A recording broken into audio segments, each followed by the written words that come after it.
जय श्री राम। सभी प्यारे प्यारे भक्तों को गाय वाले हनुमान जी की तरफ से बहुत बहुत शुभ आशीर्वाद। प्यारे भक्तों, आज हम एक महत्वपूर्ण विषय के ऊपर जो है चर्चा कर रहे हैं।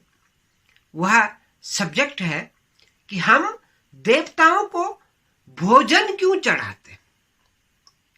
हम अक्सर जो है हर दिन भी चढ़ाते हैं, और विशेष करके जब हमारे त्योहार आते हैं या हमारे घर में कोई विशेष पूजा होती है तो हम उसमें जो है भगवान का, पितरों का, गौ माता का, कौवे का, कुत्ते का, इन तमाम देवताओं के गणों का जो है भोग के रूप में भोजन परोसते हैं, और वह भी सात्विक भोजन होता है।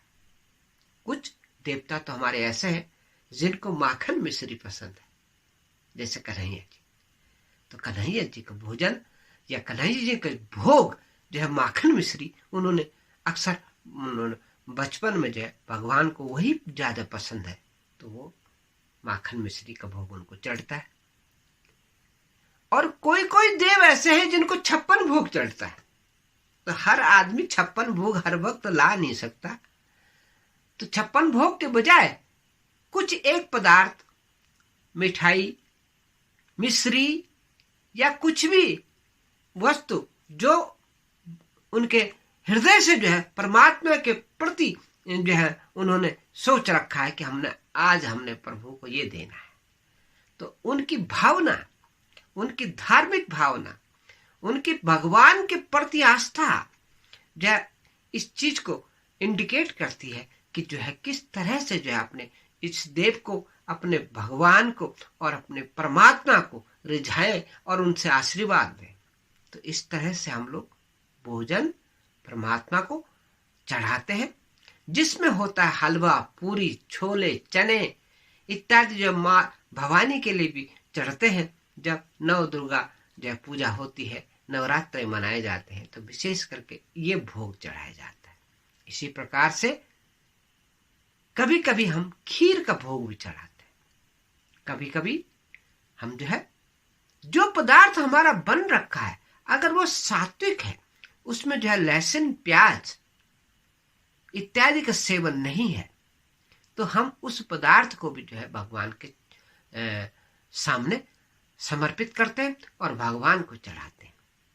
तो आइए आज हम इसके पीछे का रहस्य भी आपको जो है कुछ बता दिया हमने, और कुछ हम आगे बता रहे हैं कि क्यों हम चढ़ाते हैं और क्यों चढ़ाना चाहिए। भारतवर्ष के ग्रामीण क्षेत्र में अक्सर जब कोई भी फसल पैदा होती है, तो जो पहला अनाज है वो ला करके भगवान रघुनाथ जी को, इष्ट देव जो भी उनके हैं, उनको जो सबसे पहला भोग बनता है वो उनको चढ़ाया जाता है, और चढ़ाया जाता था और चढ़ाया जाता है।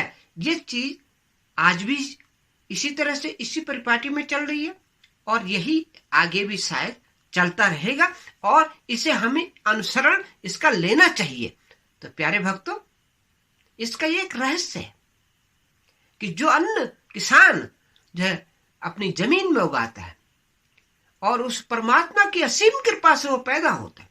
क्योंकि कभी कभी क्या होता है, हम जो अनाज बोते हैं वो हम रहे हैं, लेकिन जो वो देगा, क्योंकि कभी कभी ओला वृष्टि से सब नष्ट हो जाता है, क्योंकि ये फसल उसी की, परमात्मा की है, हमारी नहीं है। ये जमीन भी उसी की है, ये धरती भी उसी की है, और ये आबो हवा भी उसी की है। वो जब चाहे उसे काट देता है, जब चाहे उसे बर्बाद कर देता है, और जब चाहे उसे आबाद कर देता है। तो जो कुछ भी हमें प्राप्त होता है वो उस परमात्मा की कृपा से प्राप्त होता है। जो अन्न हमारे मुंह के अंदर जाता है वो उसका दिया हुआ आशीर्वाद स्वरूप है, वो उस प्रभु ने हमें दिया है। मेहनत हम कर रहे हैं, लेकिन जो दे रहा है वो उस परमात्मा की कृपा से हमें मिलता है। तो उनका धन्यवाद करने के लिए कि हे परमात्मा, आपने हमें यह दिया है, इसलिए आपके इस ऋण को उतारने के लिए थोड़ा सा हम 100 में जो है 1% भी नहीं, बल्कि आधा % से भी कम, उसके भी कई 100 गुना कम हम एक अंश, छोटा सा अंश प्रभु के चरणों में लगाते और उनसे हाथ जोड़ के विनती करते कि ये आपका प्रसाद आप स्वीकार कीजिए और इसी प्रकार की कृपा हमारे ऊपर बनाए रखें, हमारे परिवार के ऊपर बनाए रखें, हमारे भारतवर्ष के ऊपर बनाए रखें, हमारे ग्राम क्षेत्र में बनाए रखें और हमारे शहर के ऊपर बनाए रखें। तो सबके कल्याण के लिए जो है ये प्रार्थनाएं की जाती है और परमात्मा को इसीलिए ये भोजन चढ़ाया जाता है। कहीं कहीं पे 56 प्रकार की मिठाइयां, जैसे श्री बालाजी महाराज को, श्याम सरकार को, खाटू श्याम भगवान को, रघुनाथ जी को, जो अपनी खुशी से भक्त लोग चढ़ाते हैं। तो ये उनकी श्रद्धा और ये उनका प्रेम जो है दर्शाता है। और भगवान से भक्त की निरंतर जो संवाद है उसको बरकरार रखने के लिए ये क्रिया होती है। प्यारे भक्तों, निष्कर्ष पे हम आते हैं, ज्यादा लंबा वीडियो नहीं बनाएंगे, कि भगवान और भक्त के बीच का संबंध को मजबूत बनाने के लिए कभी कभी भक्त क्या करते, जब तलक भोग परमात्मा के चरणों में नहीं लगाएंगे तब तक भोजन ग्रहण नहीं करेंगे।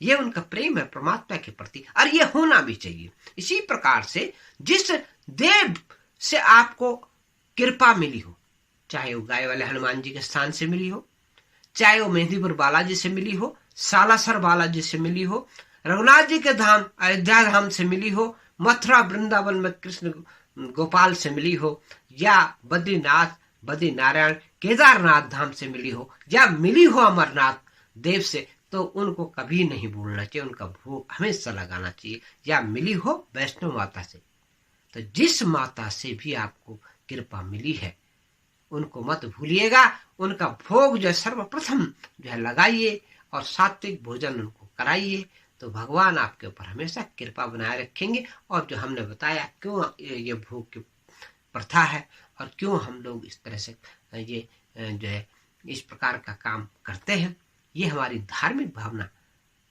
और ये हमारा भगवान के प्रति प्रेम समर्पण दिखाता है। और ये अचूक जो है संबंध भक्त और भगवान का जो है कोई इसको तोड़ नहीं सकता, कोई इसको बिगाड़ नहीं सकता। ये निरंतर ऐसा ही बहता चला जाएगा और सनातन संस्कृति जो है अजर और अमर है, इसमें ये जो है चलता ही रहेगा। और भगवान की असीम कृपा सभी भक्तों के ऊपर आए और ये कृपा श्री गाय वाले हनुमान जी के स्थान से भी जिस प्रकार से आ रही है भक्तों के ऊपर, ये कृपा आप लोगों को भी मिले। क्योंकि हमारे गाय वाले हनुमान जी, जब से श्री हनुमान जी ने जो है गाजियाबाद दिल्ली में जो है 5 मंजिल से लड़की जो गिरी थी 17 साल की, उसको जीवित किया, तो अद्भुत चमत्कार श्री गाय वाले हनुमान जी ने किया। उसके बाद कई चमत्कार उन्होंने किए। एक चमत्कार उन्होंने लंदन में भी किया, क्योंकि लंदन से एक बहन ने हमें फोन किया था कि गुरुदेव जो है मैं जो है हॉस्पिटल में पड़ी हूं और मेरे ब्लड में इन्फेक्शन हो गया, यानी ब्लड खराब हो गया, ब्लड कैंसर की शिकायत हो गई है। तो हमने हनुमान जी की आराधना की, भगवान से प्रार्थना की और उनको पूरा ध्यान लगा करके उनसे जो है प्रार्थना की। तो जो सिग्नल आया वहां से बभूति जो है भेजी गई और बभूति का 3 महीने जो है विधिवत तरीके से गंगा जल और गौमूत्र के साथ उसका सेवन किया गया। 3 महीने में उनकी रिपोर्ट बिल्कुल सही हो गई और वो ब्लड कैंसर जो है बदल गया और उनके स्वास्थ्य में जो है सुधार हो गया।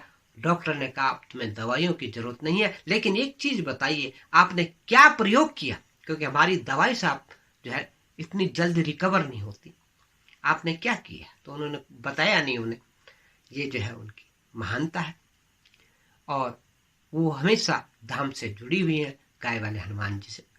इसी प्रकार से एक हमारे मामा जी हैं, उनके हाथ में जो है एक फोड़ा जो है आलू के बराबर वो हो गया। मामा जी जो है रिश्ते में हमारे मामा है, बुआ जो है बहुत डरते हैं कि जो है फोड़ा हो गया तो बहुत डर पैदा हो गई कि अब क्या होगा। हनुमान जी के दरबार से उन्हें तेल दिया गया था, सरसों का तेल, दर्द निवारक तेल होता है ये। अक्सर किसी को दर्द हो गया, शिकायत हो गई, कुछ भी तकलीफ हो रखी है, तो उसमें ये कारगर काम करता है हनुमान जी की कृपा से। तो उन्होंने, हमारी बुआ ने उनसे पूछा क्या बात हो गई, तो बोले डॉक्टर ने कह दिया कि तब तो ऑपरेशन होगा। डरते डरते कह रहे, और हनुमान जी के आगे हाथ जोड़ करके खड़े हो गए कि बचा लो मुझे, मेरा हाथ अब काटा जाएगा। बुआ ने कहा आप एक काम करिए, हनुमान जी का जो तेल आ रखा है एक बार जरा उसे लगा के तो देखिए। तो जो वो तेल उन्होंने लगाया और 2 दिन के अंदर उस तेल का इतना प्रभाव हुआ कि वो फोड़ा ही गायब हो गया। और वो स्वयं जो है हॉस्पिटल में जॉब करते हैं। कभी आपसे उनकी मुलाकात भी कराएंगे, हालांकि उनका एक वीडियो है, उनकी फोटो हम वीडियो से निकल पाएंगे तो उसको लगा देंगे इस वीडियो में, नहीं तो कभी उनके दर्शन आपसे करवाएंगे और रूबरू करवाएंगे कि ये कैसे कैसे उनके साथ घटना घटी थी और क्या हुआ था। इसी प्रकार से बहुत से जो है महिलाएं जो हमारे गाय वाले हनुमान जी के पास आती हैं, उनको असाध्य रोग हैं जो दवाइयों से ठीक नहीं होते, सिर दर्द से लेके कमर दर्द से लेके कई दर्द की शिकायतें, ना से रोग हरे सब पीरा, तो हनुमान जी उनके रोगों को दूर करते हैं। इसी प्रकार से आपके भी रोग दूर करें, आपके भी कष्ट दूर करें। और जिस प्रकार से उन्होंने उस कन्या को 17 साल की जो 5 मंजिल से, कभी इस तरह का चमत्कार शायद आपने कभी सुना ही नहीं होगा कि इतना बड़ा चमत्कार, साक्षात चमत्कार। क्योंकि 5 मंजिल से लोहे का घड़ा भी अगर नीचे गिरेगा तो लोहार उसे सीधा नहीं कर सकता। इंसान की तो औकात ही क्या, इंसान तो बाथरूम में गिर जाता है, वहीं दम तोड़ देता है। तो ऐसी स्थिति में अगर हनुमान जी उसे नहीं बचाते, क्योंकि उसके पिताजी बोल रहे थे गुरुजी आप क्या बता रहे, कैसे जिंदगी होगी। वो होश में आई और 6 महीने में जो है उसका ट्रीटमेंट चलता रहा। 1.5 साल तक वो बेड पे लेटी रही, उसके बाद वो उठ खड़ी हुई और आज वो चलती है, फिरती है, सारे काम करती है। तो अद्भुत चमत्कार हमारे गाय वाले हनुमान जी करते हैं। आपके ऊपर भी ये कृपा बरसे। और ये पीछे जो स्क्रीन दिखाई दे रही है हमारे, ये गाय वाले हनुमान जी का दिव्य पहाड़ है। 23 साल से गाय वाले हनुमान जी यहाँ पधार रखे हैं, कोई आज के नए नहीं है या नया कोई प्रचार नहीं हो रहा। 2.5-3 साल से गाय वाले हनुमान जी ने कृपा बरसानी शुरू कर रखी। आप सबके ऊपर कृपा है, आप सब लोग जो है उनसे जुड़े और अधिक से अधिक संख्या में इस वीडियो का शेयर करें, कृपा प्राप्त करें। और सभी देवताओं को भोग, आप अपने जिस इष्ट देवता को मानते उनका भोग चढ़ा करके धन्यवाद प्राप्त करें कि आपने जो है गाय वाले हनुमान जी के जो है दिव्य स्थान के दर्शन भी कराए और आपके ऊपर भी इस तरह की कृपा है। भगवान आपकी जो है उम्र लंबी करे, आपका स्वास्थ्य अच्छा करे और आपके ऊपर कृपा का भंडार, आपका धन का भंडार भरा रहे। जय जय सीताराम, जय हो गाय वाले। वीडियो अच्छा लगा हो तो सब्सक्राइब करें, कमेंट करें, जय गाय वाले हनुमान जी अवश्य लिखें।